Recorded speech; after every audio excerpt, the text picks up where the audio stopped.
मजबूत सरकार है और तत्पर भी है। स्वयं गृह मंत्री वहां जाकर बैठे 3 दिन।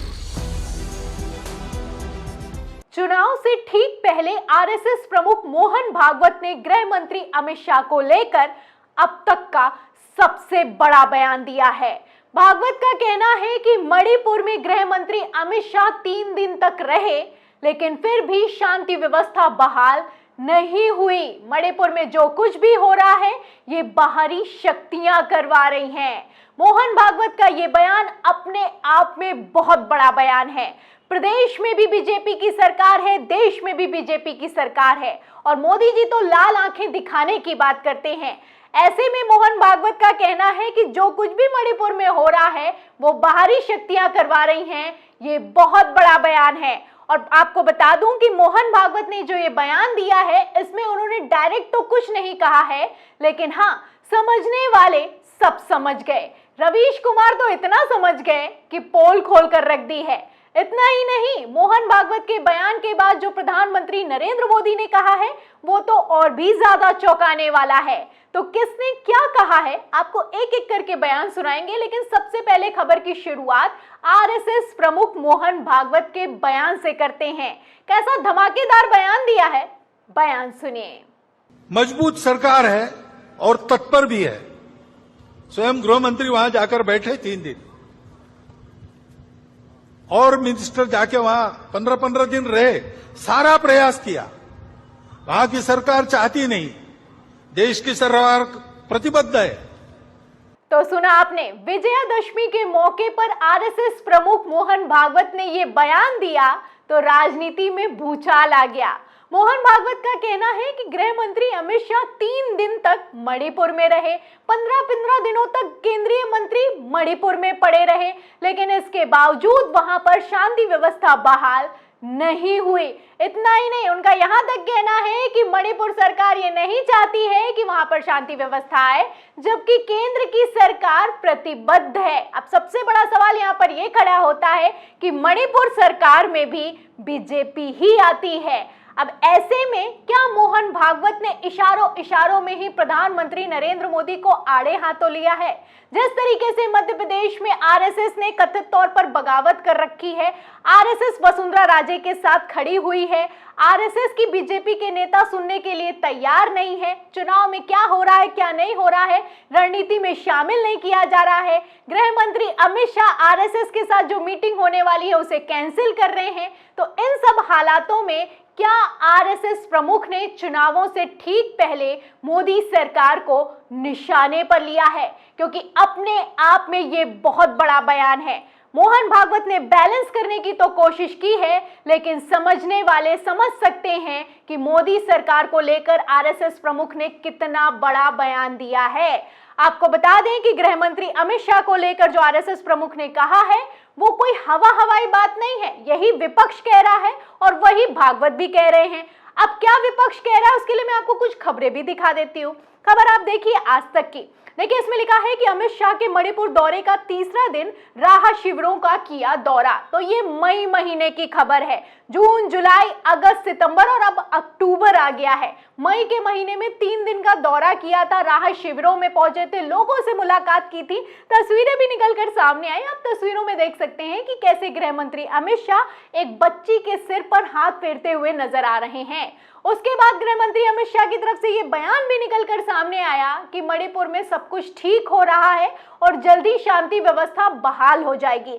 लेकिन उसके बाद भी स्थिति जो है वो बद से बदतर होती चली गई। आप अच्छे से जानते हैं कि कैसे वीडियो निकलकर सामने आए, कैसे बीजेपी कार्यालय को फूंक दिया गया, कैसे मंत्रियों को दौड़ाया जा रहा है। मणिपुर 5 महीने से ज्यादा का समय हो गया है, अभी भी वहां पर हालात सुधरते हुए नजर नहीं आ रहे हैं। ऐसे हालातों में भागवत का जो बयान है वो अपने आप में कितना बड़ा बयान है आप समझ सकते हैं। और आपको बता दूं कि अगर मैं आपको एक ही दिन पहले की खबर दिखाऊं तो मणिपुर में इतना दम तक नहीं है इन लोगों में कि इंटरनेट को बहाल कर सकें। इंटरनेट सेवा बहाल हुई 2 दिन के लिए, उसके बाद से लगातार सस्पेंडेड है और फिर से बढ़ा दी गई है। इसकी जो डेट है उसको और बढ़ा दिया गया है। खबर भी आप देखिए भास्कर की, इसमें लिखा भी है कि मणिपुर के बॉर्डर एरिया में फोर्स बढ़ाई गई। कुकी समुदाय का दावा, इससे शांति भंग हो सकती है।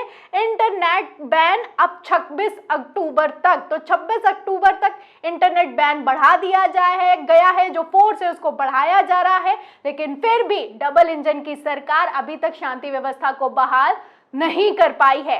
वोट तो शांति के नाम पर मांगे गए थे कि शांति व्यवस्था आ जाएगी, विकास की गंगा बहेगी, लेकिन कथित तौर पर कैसी उल्टी गंगा बहती हुई नजर आ रही है, इन खबरों से आप अंदाजा लगा सकते हैं। अब ऐसे हालातों में जहां कांग्रेस खड़ी है, वहीं पर जब आरएसएस खड़ा हो जाए तब तो मामला और भी ज्यादा संगीन दिखाई देता है, क्योंकि कांग्रेस भी यही सवाल कर रही है और मोहन भागवत भी वैसे ही कुछ सवाल कर रहे हैं। कांग्रेस क्या कह रही है, खबर दिखाती हूँ। खबर आप देखिए एबीपी की, देखिए इसमें लिखा है कि मणिपुर वायलेंस, मणिपुर हिंसा को 175 दिन पूरे, कांग्रेस बोली जिम्मेदारी से बच नहीं सकते पीएम मोदी, पूछे गए सवाल। तो 175 दिन से ज्यादा का समय हो गया और सवाल पूछ रही है कांग्रेस। वहीं आरएसएस प्रमुख भी यही कर रहे हैं। खबर आप देखिए हिंदुस्तान की, देखिए इसमें लिखा है कि कौन भड़का रहा है हिंसा, किसने लगाई आग, आरएसएस प्रमुख मोहन भागवत ने मणिपुर पर पूछे 9 सवाल। तो ये सवाल किए जा रहे हैं। एक तरफ चुनाव है, मणिपुर को लेकर किस तरीके से मिजोरम के मुख्यमंत्री ने कह दिया है कि मोदी जी के साथ नहीं मंच पर आएंगे, हमारी बदनामी हो जाएगी। मणिपुर किस तरीके से कथित तौर पर मोदी सरकार की फजीहत करवा रहा है आप जानते हैं। और उन सब के बीच भागवत का बयान निकलकर सामने आया। जब मोहन भागवत ने बयान दिया तो उसी दिन प्रधानमंत्री नरेंद्र मोदी ने भी एक बयान दिया है। अब मोदी जी ने भी कुछ डायरेक्ट नहीं कहा है, लेकिन इनडायरेक्ट उन्होंने भी सब कुछ कह दिया है। मोदी जी का क्या बयान है, खबर आप देखिएगा, पेपर की कटिंग है। देखिए इसमें लिखा है कि हम जानते हैं सीमाओं की रक्षा करना, तो हम जानते हैं कि सीमाओं की रक्षा कैसे करनी है, हम जानते हैं कि लाल आंखें कैसे दिखानी है, हम जानते हैं कि देश को कैसे संभालना है। जहां एक तरफ मोहन भागवत कहते हैं कि बाहरी शक्तियां, बाहरी लोग मणिपुर में दंगे करवा रहे हैं, वहीं दूसरी तरफ मोदी जी कहते हैं कि हमें पता है कि क्या करना है क्या नहीं करना है। एक और पेपर की कटिंग है इसी के साथ, देखिए एक सेम अखबार में यही खबर भी लिखी हुई है। इसमें लिखा है कि मणिपुर हिंसा हुई नहीं, कराई गई, बाहरी ताकतें कसूरवार, भागवत। तो बाहरी ताकतों को लेकर कहा मोहन भागवत ने, और मोदी जी ने कहा कि बाहरी ताकतों को कैसे हैंडल करना है हमें ये अच्छे से आता है। अब ये पेपर की कटिंग सोशल मीडिया पर वायरल है। रवीश कुमार की तरफ से भी इन पेपर की कटिंग को शेयर किया गया है।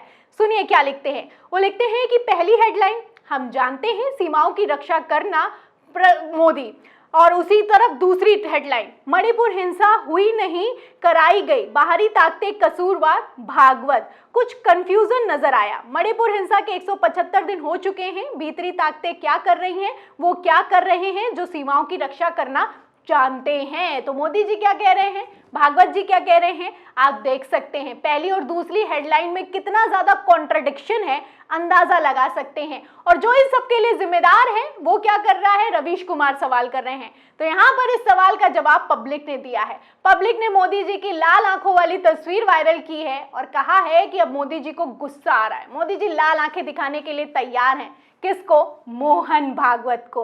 तो क्या कुछ हो रहा है, कैसे जवाब दिए जा रहे हैं, कैसे वार हो रहा है, कैसे पलटवार हो रहा है, उन सबके बीच सबसे बड़ी बात तो यह है कि मणिपुर को लेकर मोहन भागवत ने आवाज उठाई है। डायरेक्ट तो नहीं, लेकिन हाँ इनडायरेक्ट ही सही, कहा तो है कि सरकार क्या कर रही है, अमित शाह क्या कर रहे हैं, मंत्री क्या कर रहे हैं। फिलहाल मणिपुर में जो कुछ भी हो रहा है उसके लिए आखिर कौन जिम्मेदार है, इस सवाल के जवाब में आप क्या सोचते हैं, इस पूरी खबर पर आप क्या सोचते हैं, हमें कमेंट बॉक्स में जरूर लिखें। वीडियो को ज्यादा से ज्यादा शेयर करें, सब्सक्राइबर बटन दबाएं, बेल आइकन दबाएं ताकि हर खबर की नोटिफिकेशन आप तक पहुंचती रहे। मैं प्रियंका, आप देख रहे थे 4 PM। फिर मिलते हैं अगली खबर के साथ, तब तक के लिए धन्यवाद।